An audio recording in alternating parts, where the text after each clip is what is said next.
亲爱的姐妹们，平安！我们非常感谢神的恩典，在2021年，我们已经走完了上半年的最后一天。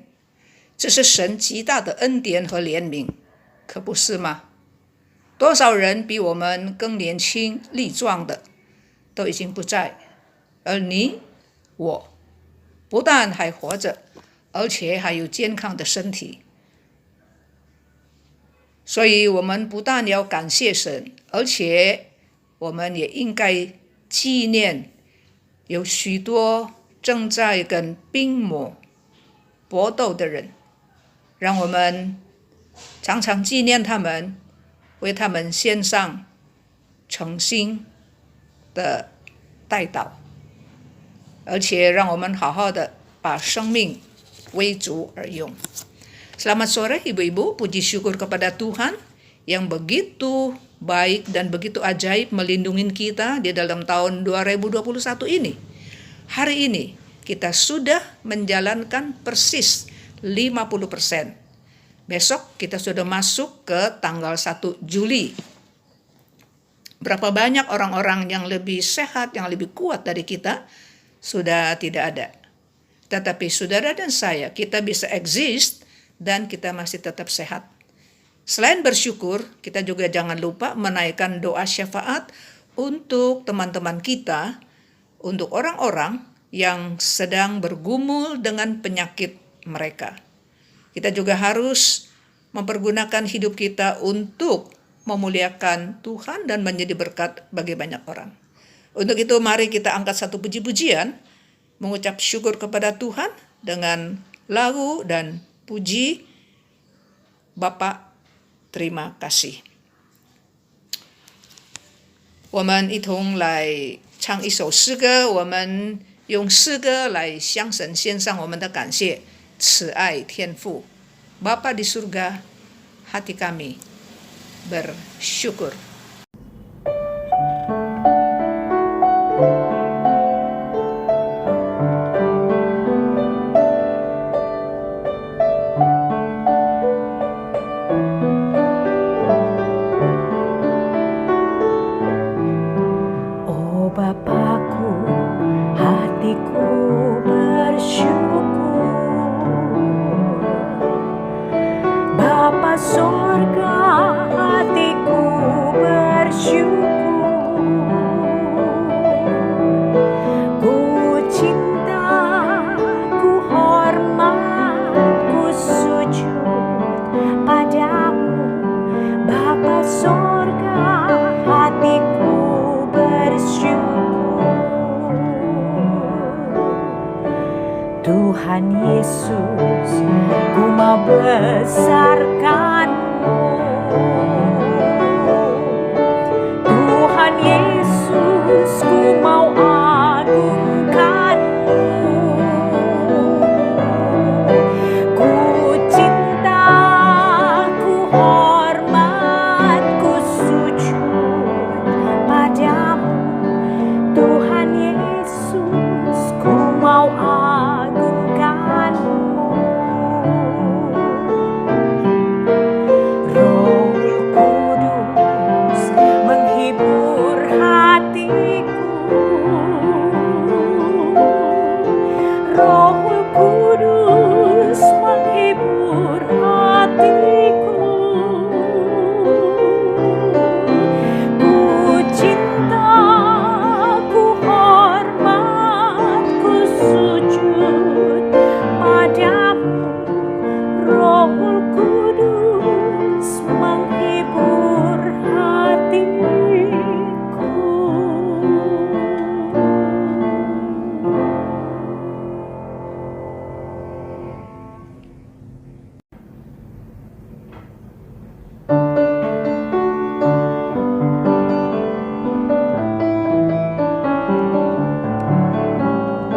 Pujilah Tuhan Yehova di dalam tempat kudus-Nya. Pujilah Tuhan Yehova di dalam cakrawala-Nya. Karena kebesaran-Nya puji Dia, karena kemuliaan-Nya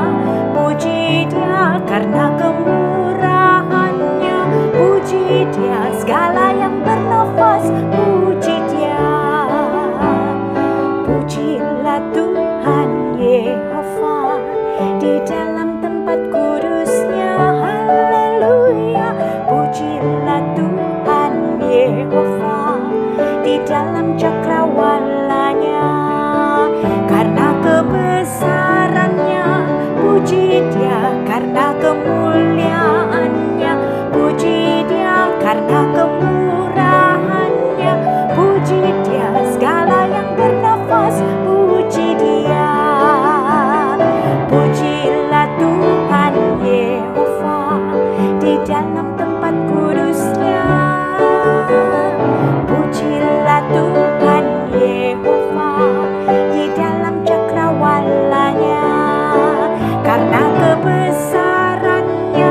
Puji Dia karena kemuliaannya, puji Dia karena kemurahannya, puji Dia segala yang bernafas, puji Dia.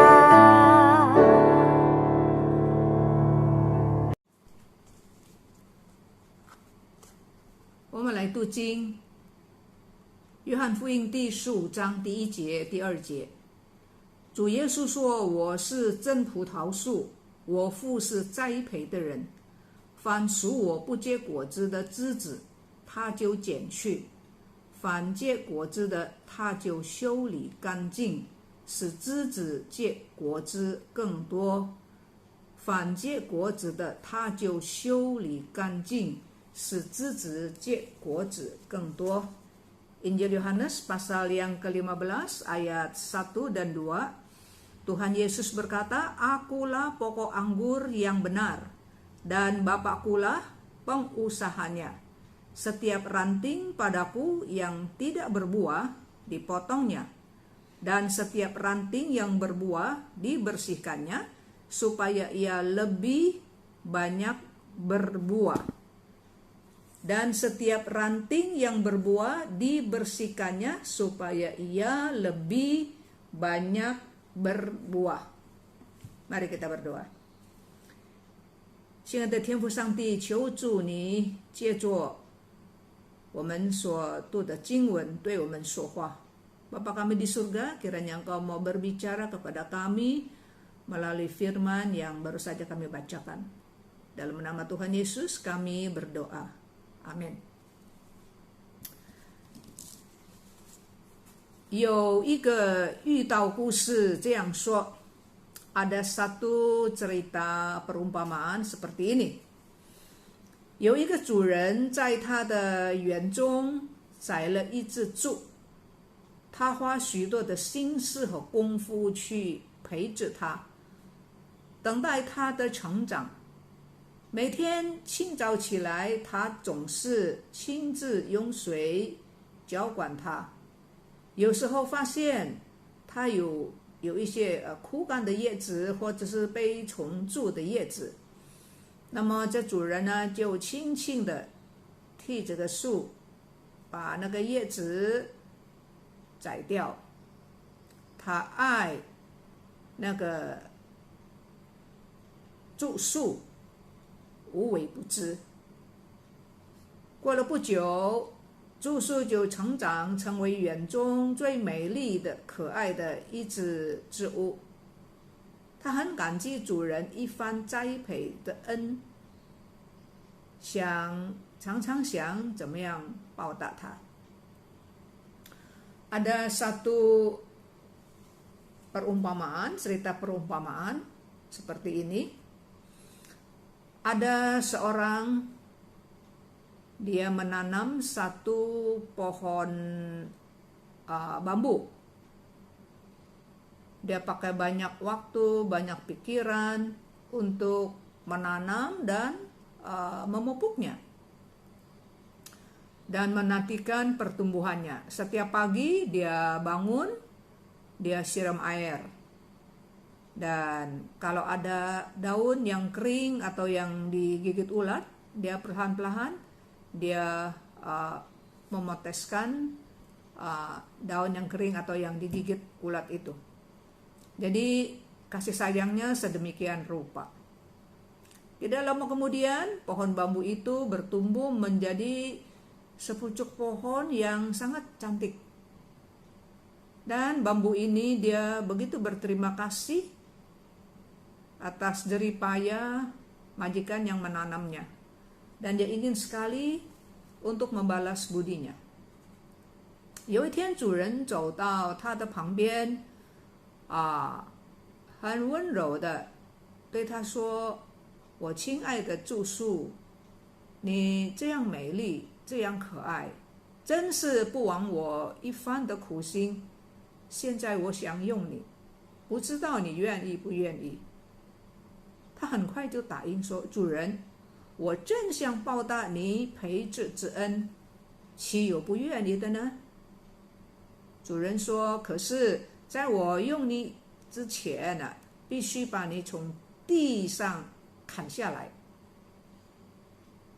他不等主人说完，很记得就说，主人，这太难了，我向来在园中我是唯我独尊的，因为我比所有的植物长得更高，我的眼睛也是傲视一切的，现在你把我砍下来，横在地上，去在他们之下，从此再也没有出头的日子了。主人，别的事都可以答应，唯有这一件事，对不起。主人说，如果我不把你从原有之地砍下来，横在地上，那我就不能够用你了。请你记得，我以往把你一番的培植，目的是为着什么呢？住宿因为要报答主人的恩情，所以忍痛的答应主人说，愿你的旨意成就。主人就用一把很利的斧子把它砍下，横在地上。当砍的时候，痛得半死。可是他为了要报答主人的缘故，就甘心忍受。Pada suatu hari, si sang majikan datang ke pinggir pohon bambu ini dengan lembut dan berkata, bambu yang saya sayang, kamu begitu cantik, kamu begitu menarik, gak cuma-cuma nih saya menanam, memelihara kamu. Sekarang saya mau pakai kamu. Saya gak tahu kamu bersedia atau tidak. Si bambu itu cepat berkata, ya majikan, saya justru lagi berpikir bagaimana untuk membalas budi Anda. Mana mungkin saya tidak mau. Majikannya berkata, tetapi sebelum saya memakai kamu, saya harus menebang kamu. Majikan ngomong belum selesai, si bambu ini udah berkata, oh bos, terlalu susah itu. Engkau kan tahu, di kebun ini hanya saya yang berdiri begitu tegak, dan saya lebih tinggi daripada pepohonan yang lain, dan mata saya juga lihatnya ke atas. Sekarang kalau saya ditebang, celentang di tanah, di bawah pohon-pohon yang lain, kapan saya bisa mengangkat kepala saya lagi? Majikan, perkara yang lain saya boleh mengiyakan, tapi hanya ini nih, kayaknya saya nggak bisa. Dan majikannya bilang, oke, kalau saya tidak menebang kamu, membuat kamu celentang di tanah, saya nggak bisa pakai kamu. Jangan lupa jerih payah saya pada masa lampau, apa tujuannya? Sang bambu karena mau membalas budi daripada majikannya, dia menahan sakit dan dia berkata, sekiranya jadilah kehendak kamu. Maka sang majikan mengambil satu kapak yang tajam, menebangnya. Celentanglah dia di bawah, di tanah. sakit setengah mati. Tapi karena dia mau balas budi majikannya, dia tahan-tahan. 第二天，主人又到他那里说：“我亲爱的主啊，现在我要把你所有的叶子剪去，如此我才能够用你。不知道你愿意不愿意？”住宿听了，很发气地说：“主人，这个要求未免太苛刻了。我已经被你砍倒在地上，再也不能够高高站起来了。现在我所能够夸的就是这一些绿色的叶子，难道你忍心把我这一点仅存的美丽也夺去了吗？主人，放过我吧，让我答应你别的要求。”主人摇头说：“如果你的叶子不剪去，我不能够用你。请你记得，我一往一犯的培植目的是为了什么呢？”住宿为了要报答主人的恩情，无可奈何，含着眼泪就肯了。所以主人就拿起一把很利的剪刀，把他所有的叶子剪下来，剥夺了他那可夸的美丽。Pada hari yang kedua, datang lagi majikannya dan berkata, "Bambu yang saya sayang, sekarang saya mau gunting semua daun-daun kamu. Demikian baru saya bisa memakai kamu." Oh, mendengar hal ini, betapa cemasnya sang bambu. Dia berkata, "Majikan, kayaknya permintaan ini agak keterlaluan nih. Saya udah ditebang, gak bisa berdiri dengan tegak.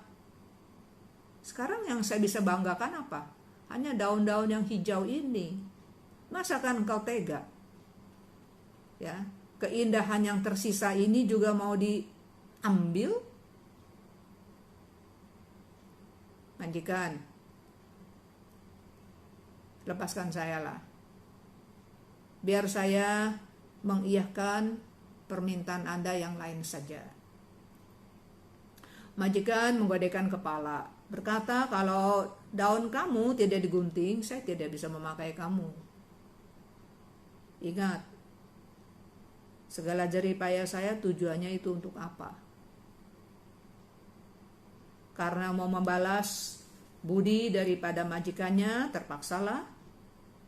Dia nangis-nangis juga dia okein. Maka sang majikan mengambil satu gunting yang tajam, menggunting semua daun-daun hijau itu. Dan keindahannya juga diambil.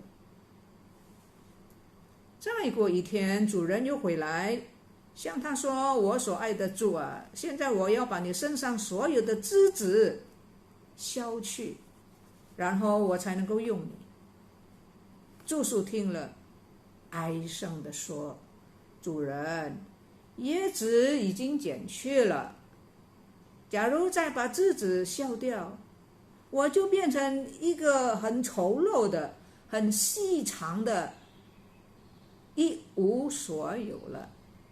这样叫我还有什么面子再做一个住宿呢？主人，这件事情未免太不讲理了。”主人说：“如果你的枝子不削去，我不能用你。请你记得，我一往一犯的栽培，目的是为了什么呢？”在两难之间，因为感受到主人的恩典，住宿就只得顺服下来。一下子，主人就用刀把他所有的枝子削掉，就成为一个金光赤裸裸的一根竹竿。Sehari kemudian lagi, majikannya datang lagi dan berkata, "Pohon bambu yang saya sayang, Sekarang saya mau potong ranting-ranting kamu itu. Baru saya bisa pakai. Bambu sudah mendengar. Dia memelas. Dia bilang, bos, daun saya semua udah digunting. Kalau ranting-ranting ini mau dibabat semuanya, ya saya jadi apa? Jadi botak ini. Ya. Jadi kayak galak begitu. Ya. Saya mana ada muka lagi, mana bisa saya jadi pohon bambu. Permintaan ini kayaknya terlalu bocengli nih. Majikannya bilang, kalau ranting-ranting kamu nggak saya babat, saya nggak bisa pakai kamu. Ingat, segala jeripaya saya pada masa lampau, apa tujuannya? Ya, di dalam keadaan yang serba salah, si bambu ini karena mau membalas budinya majikannya, dan terpaksa dia taatlah. Sebentar lagi majikannya ambil golok, dia babat semua ranting-rantingnya. Jadi gundul, botak. Dia jadi kayak galak begitu. 第4天，主人又来对他说：“我所爱的住宿啊，这是我最后一个要求了。我现在要用凿子把你里面每一节都凿通，然后我才能够用你。”住宿向主人嚎啕大哭，说：“主人，我的根已经被你砍断了，我的叶子也给你剪掉了，我的枝子也给你削去了，怎样？你还要把我里面的结凿通吗？这未免太残忍了吧！在园子里面不是有很多的树木吗？为什么你就放过他们呢？你偏偏要苦待我呢？”主人回答说：“园中的植物虽然多，但我爱上你，所以我拣选你做我合用的器皿。住宿啊，除非我把你的结凿通，我才能够用你，否则我只好把你永远搁在地上。那么这样呢，你前3次所受的苦处就突然了。”住宿和主人再三的谈判，主人虽然爱他，但是也没有什么通融的办法。住宿因为想起主人的恩典，就逐渐答应了主人的心愿。于是主人就把他每一个结就凿通了，成为一个中间空空的一个管子。主人把它拿起来，一头接在水源，另外一头接到田地，使那一块田地就有水能够灌溉，成为肥沃的一个田地，成为一个多结果子的一个田地。Pada hari yang keempat, majikannya datang lagi dan berkata, "Pohon bambu yang saya sayang, ini adalah permintaan saya yang terakhir. Sekarang saya mau pakai bor, ya, membor setiap ruas, ya, setiap ruas-ruas kamu. Demikian saya baru bisa pakai kamu." Wah, pohon bambu nangislah, nangis Bombay. Dia bilang, "Majikan, akar saya udah ditebang, daun saya udah digunting, ranting-ranting saya udah dibabatin. Sekarang engkau masih mau menerobos, masih mau ngebor ruas-ruas saya. Apa ini nggak terlalu kejam? Pepohonan di kebun begitu banyak. Kenapa kok saya yang dicari? Kok saya yang diseksa? Majikannya bilang, memang di kebun itu banyak pohon-pohon, tapi saya mengasihi kamu. Dan saya memilih kamu untuk menjadi suatu alat, menjadi bejana, menjadi suatu perkakas. Oh bambu, kecuali setiap ruas-ruas kamu dibor, diterobos, saya baru bisa pakai kamu. Kalau tidak, kamu hanya bisa, ya udah selama-lamanya udah taruh di sini saja, maka penderitaan kamu sebelumnya itu yang udah 3 kali menderita itu akan menjadi sia-sia. Bagaimanapun si bambu ini bernegosiasi sama majikannya. Majikannya walaupun menyayangi dia, mencintai dia, tetapi tidak ada cara yang lain. Karena mengingat akan kebaikan sang majikan, maka pohon bambu ini akhirnya dia terima apa yang menjadi keinginan majikannya. Maka majikannya mengambil satu bor, ya, dan setiap ruas-ruas bambu itu dibor, diterobos, sehingga bambu itu tengahnya jadi vakum, kosong. Maka sang majikan mengambil bambu itu di satu ujung bambu itu ditaruh di sumber air, dan ujung yang satu lagi diletakkan di tanah sawah untuk pengairan, sehingga sawah itu menjadi sawah yang subur, yang gemuk, yang bisa menghasilkan banyak buah. 圣经里面有很多人啊，好像这个比喻里面所说的著述，但是其中一个最明显、最突出的一个人呢，就是旧约里面的约瑟。Di dalam Alkitab banyak tokoh-tokoh yang seperti pohon bambu di dalam cerita perumpamaan ini.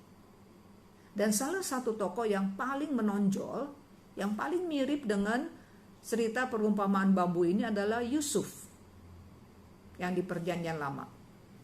约瑟是他爸爸眼中的苹果啊，美国人说他是爸爸妈妈眼中的苹果，就是他是爸爸妈妈的娇儿啊，所爱的。创世纪第37章第7节说，以色列就是雅各爱约瑟过于爱他的种子，因此哥哥们就恨他，妒忌他，不与他说和睦的话。Di dalam Alkitab ada banyak tokoh yang seperti cerita perumpamaan pohon bambu ini. Dan salah satu tokoh yang paling mirip, yang paling menonjol, yang persis dengan perumpamaan cerita bambu ini adalah Yusuf. Yusuf adalah anak kesayangan papahnya. Ya, kalau orang Amerika bilang dia adalah buah apel di mata papa mamanya. Buah apel itu yang kesayangan pokoknya, anak emas gitu. Di dalam kitab Kejadian pasal 37 ayat ketiga berkata, Israel yaitu Yakub ya. Israel menyayangi, mencintai Yusuf lebih daripada anak-anak yang lain. Maka hal ini mendatangkan benci, iri hati dari abang-abangnya kepada Yusuf, dan mereka tidak mau bicara dengan dengan nada yang bagus。有一天呢，哥哥们呢，他有10个哥哥，哥哥们把他卖给以色玛利的商人啊。从前是奴隶时代哈，所以呢可以贩卖人口，所以哥哥们呢就把约瑟卖给以色玛利的商人，他们就把他带到埃及，当作奴隶卖掉。到了埃及呢，约瑟就被埃及王法老的内臣护卫长波提法买下来，带回家做奴隶，不是奴仆，奴隶。Pada suatu hari, karena dendam iri daripada 10 abangnya Yusuf, jadi mereka menjual Yusuf kepada pedagang-pedagang orang Ismail. Nah dulu kan musim zaman dulu itu boleh jual beli manusia, ya. Jadi ada sistem perbudakan. Jadi Yusuf dijual kepada orang pedagang Ismail, dia dibawa ke Mesir. Dia dianggap sebagai budak, ya. Jadi dibawa ke pasar jual orang itu, pasar Mesir. Nah di Mesir Yusuf dibeli oleh seorang yang bernama Potifar. Dia adalah pegawai istana Raja Mesir, Firaun. Dia adalah kepala pegawai raja. 你能够想象吗？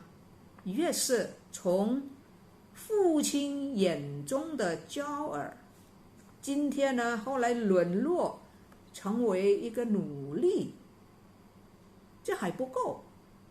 圣经说约瑟是修雅俊美的一个男孩子，所以他主人的太太呢就喜欢上他了，就每一天引诱他啊，一同睡觉，因为丈夫去办事啊。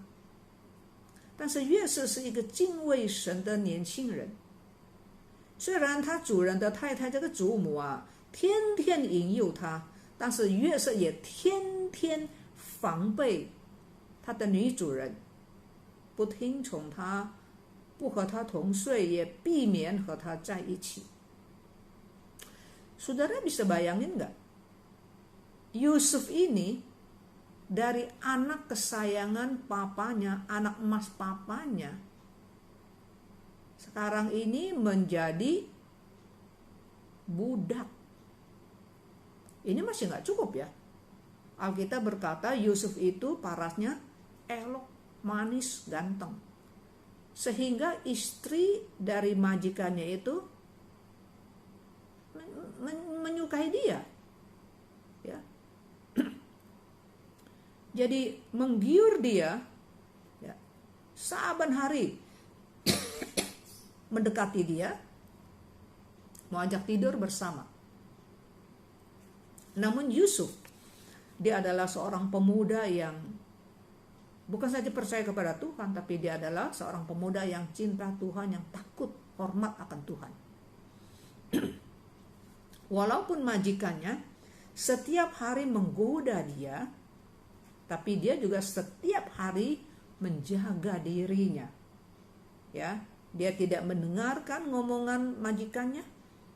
Ya, dia tidak mau tidur bersama dengan nyonyanya dan juga tidak mau bersama-sama dengan nyonyanya. 作恶的人呢，还是有作恶的机会啊。有一天呢，家里没有人，主人的太太就强迫，就拉住约瑟的衣服，啊，勉强他一同犯罪。那么约瑟呢，就把衣裳丢在那个女主人的手中，他自己就跑出去了。所以呢，这个女主人呢就恼羞成怒了，她就大喊大叫。等丈夫回来的时候，她哭哭啼啼，他回谤约瑟，他说：“你买来的奴隶是怎么样的一个人呢？你看他调戏我，家里没有人呢，他还调戏我。你看这就是他的义父，这就证明嘛。你看，这丈夫当然相信了，一气之下就把约瑟呢下在监牢里面。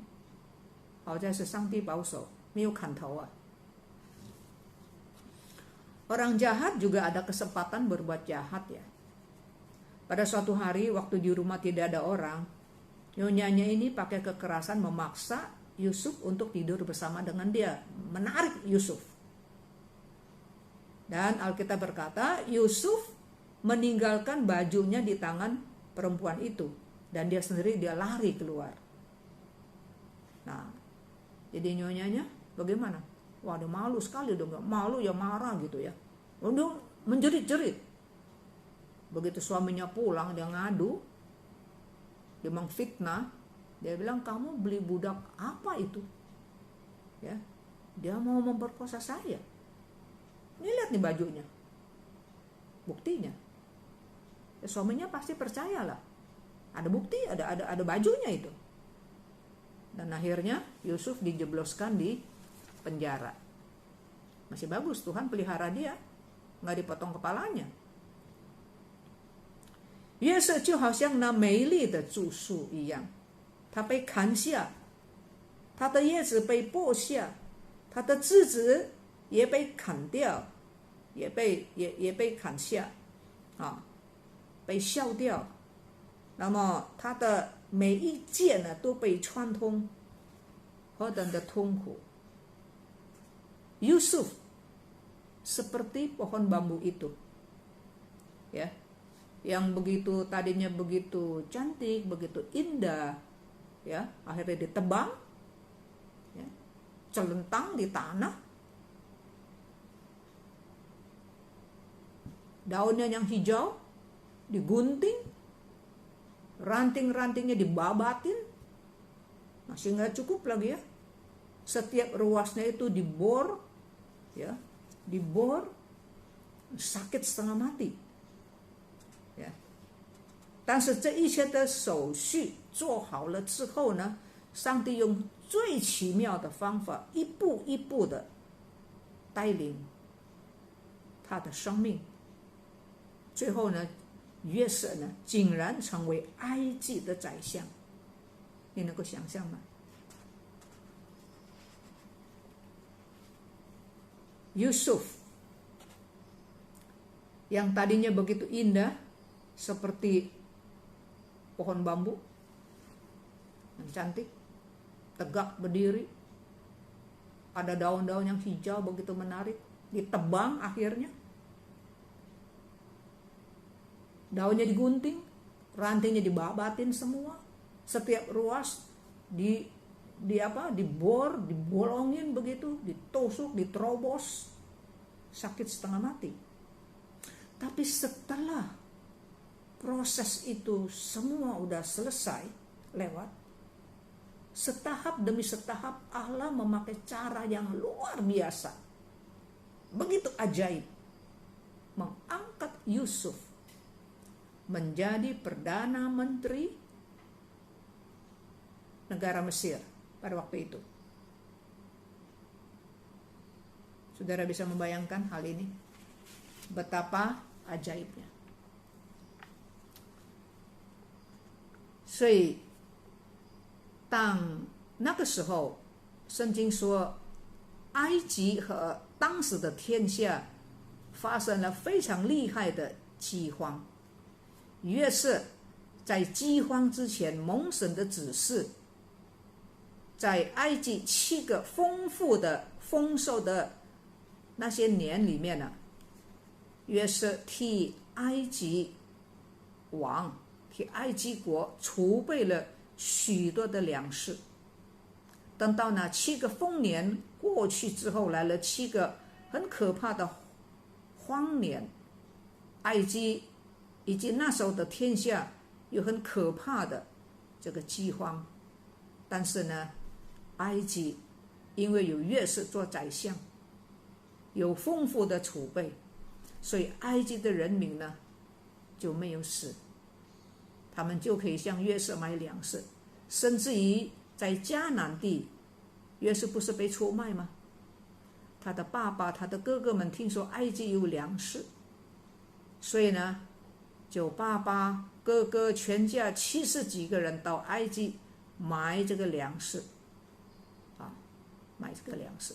那结果呢，约瑟就把他爸爸全家还有他哥哥们哥哥都成家立业了，哥哥们、嫂嫂们、哥哥的孩子们，所有70多个人呢，就接到埃及，就奉养他们，全家70多个人，还有整个埃及的百姓，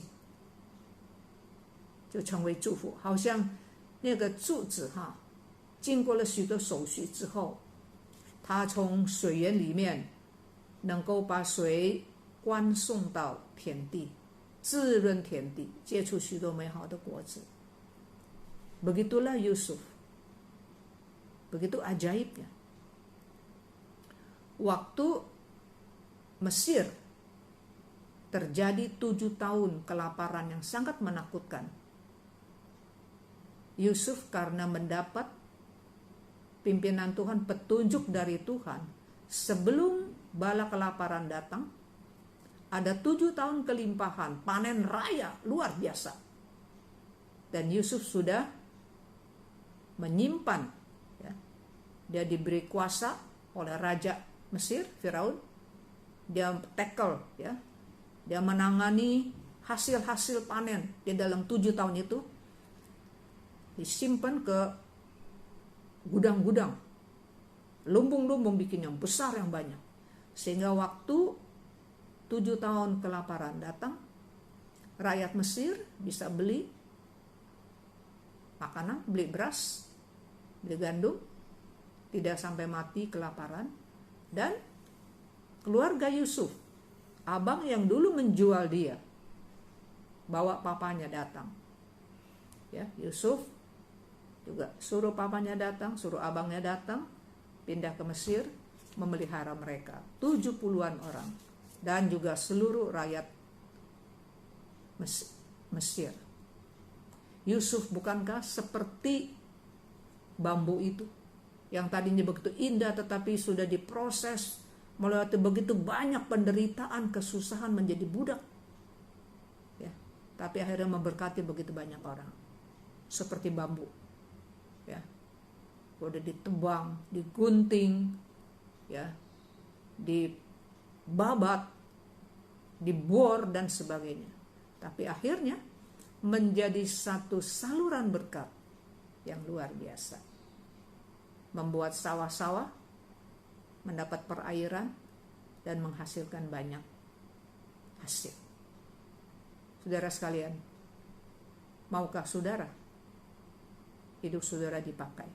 Saya tidak tahu apakah saudara sekarang sedang mengalami mungkin penderitaan, mungkin Tuhan sedang mengerjakan sesuatu di dalam hidup saudara supaya saudara bisa layak dipakai di tangan Tuhan. Apakah saudara mengeluh atau saudara memikirkan kebaikan Tuhan dan saudara rela dipakai dan akhirnya bisa memberkati begitu banyak orang-orang? Mari kita berdoa. 亲爱的天父上帝，谢谢你的恩典，借着著述这个遇到故事，主要让我们能够反省我们现在的状况。也许在我们当中有一些人正在经历痛苦当中，上帝啊，求求你施恩帮助，叫我们不至于白白的受苦，叫我们的苦难能够成为以后别人的祝福。求主施恩。Bapa kami di dalam surga, terima kasih melalui perumpamaan sepucuk pohon bambu yang melewati begitu banyak proses, begitu banyak penderitaan, tetapi akhirnya menjadi berkat mengairi sawah-sawah, menumbuhkan banyak hasil, seperti Yusuf, memberkati seluruh negara Mesir, memberkati keluarga besar dia. Bapak Surgawi, di antara kami, jikalau ada saudara-saudara yang sedang menderita, yang mungkin Tuhan sedang bekerja di dalam hidup mereka, tolong Tuhan kuatkan mereka, supaya yang dipikirkan oleh mereka bukan penderitaan mereka, tapi kebaikan Tuhan, keselamatan Tuhan, anugerah Tuhan yang begitu banyak, dan penderitaan Tuhan juga di atas kayu salib untuk menebus dosa-dosa kami. Supaya dengan semuanya ini menguatkan saudara-saudara kami yang sedang ditempa oleh Tuhan, sehingga hidup mereka di kemudian hari bisa menjadi berkat buat banyak orang. Penderitaan mereka tidak dialami dengan cuma-cuma. Inilah doa kami yang kami panjatkan di dalam nama Tuhan Yesus Kristus, Juru Selamat dan Sang Raja kami. Amin. 成为别人的祝福是有代价，需要付出去的。我们是不是肯把生命全献在主的祭坛上？ Menjadi berkat, mau memberkati orang, ada harga yang harus kita bayar. Maukah saudara dan saya, kita mempersembahkan diri kita di atas mezbah Tuhan? Lagu nomor 83 dari buku edisi yang ketiga. 我们用新的诗歌本唱第83首，全献在坛上。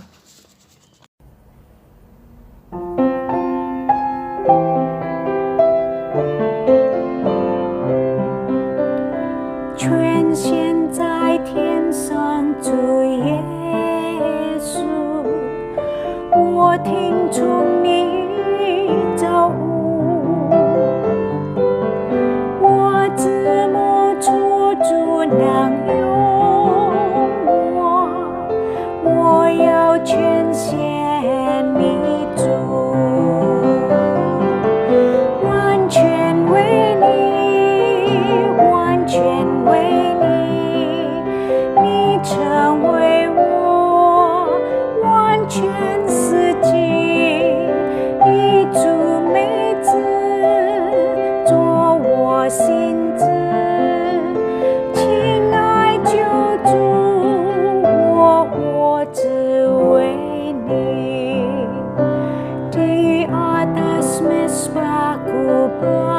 Berserah kehendak-Mu yang jadi. Ku mau beritakan kabar-Mu, beritakan kasih Tuhan.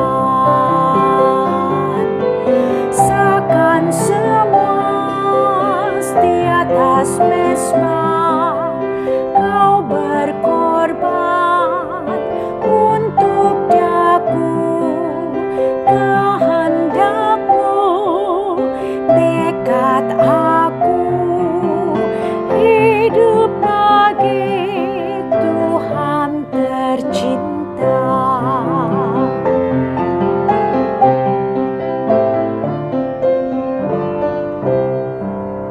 Di atas mezbah-Ku berserah, di kaki-Mu Tuhan. Ku mau berkorban bagi-Mu di dalam hidupku ini. Seakan semua di atas mezbah Kau berkorban untuk daku, kehendak-Mu dekat aku, hidup bagi Tuhan tercinta. 亲爱救主，我活只为你。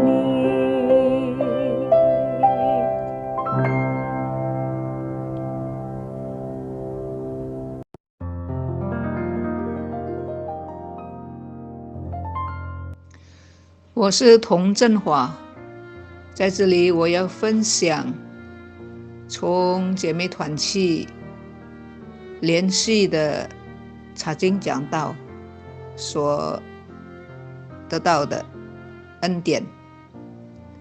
第一，我看见波斯王亚哈水鲁特别宠爱一个大臣，就是叫做哈曼，使他高升，高过与他同事的一切臣宰。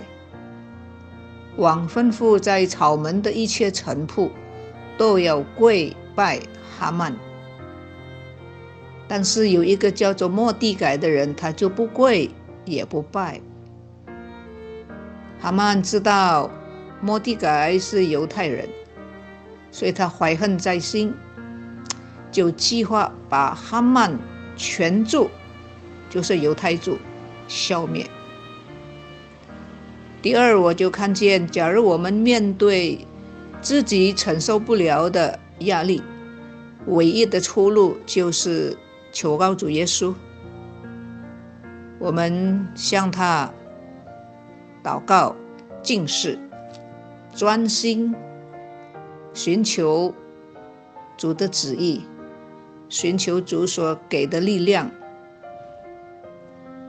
好像以斯帖所做所为的。Saya adalah Cenhwa. Saya mau membagi berkat yang saya peroleh dari YouTube Wanita, khusus di dalam khotbah seri Esther. Pertama, saya melihat Raja Persia Ahasuerus memanjakan seorang pejabat tinggi, yaitu Haman. Raja memerintahkan kepada semua pegawai raja yang di pintu gerbang harus berlutut dan bersujud kepada Haman. Namun seorang yang bernama Mordekai tidak berlutut dan juga tidak menyembah Haman, sehingga menimbulkan dendam, marah kepada Mordekai. Setelah mengetahui kebangsaan Mordekai, maka Haman membuat rencana untuk melenyapkan seluruh bangsa Mordekai, yaitu bangsa Yahudi. Kedua yang saya melihat, apabila kita menghadapi tekanan yang kita tidak bisa menahan lagi, satu-satunya jalan keluar yaitu datang kepada Tuhan Yesus dan minta pertolongannya. Kita berdoa dan berpuasa, fokus mendekatkan diri kepada Tuhan, supaya kita bisa memperoleh kekuatan dan petunjuk dari Tuhan, seperti apa yang dilakukan oleh Esther.